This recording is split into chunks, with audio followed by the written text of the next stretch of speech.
திடீரென திருச்செந்தூரில் சுமார் 100 அடிக்கு பின்னால் போன கடல்.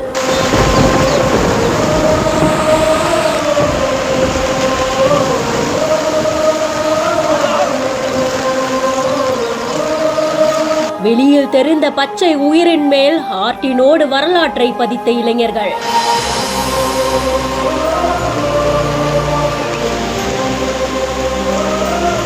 ஆறுமுகனுடைய அறுபடை வீடுகள்ல 2ஆம் படை வீடான திருச்செந்தூர் முருகன் கோவிலுக்கு மற்ற வீடுகள்ல இல்லாத ஒரு சிறப்பு இருக்கு.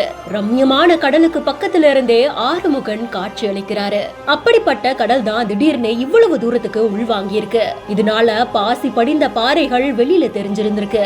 இத பார்த்த உடனே அங்க இருக்கக்கூடிய பொதுமக்கள் சில பேரு தங்களுக்கு பிடிச்ச விஷயங்களை எழுதி மகிழ்ந்திருக்காங்க. பொதுவா கடலுக்கு போகும்போது கரையில மண் மேல இந்த மாதிரி எழுதி அத அலை வந்து அழிச்சிட்டு போகக்கூடிய அழக ரசிப்பாங்க.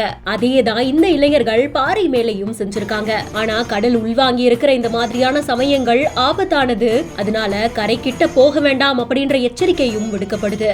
இந்த செய்தி குறித்த உங்களுடைய கருத்துக்களை கமெண்ட் செக்ஷன்ல சொல்லுங்க. மேலும் செய்திகளுக்கு பிஹைண்ட் ஃபாலோ பண்ணிக்கோங்க.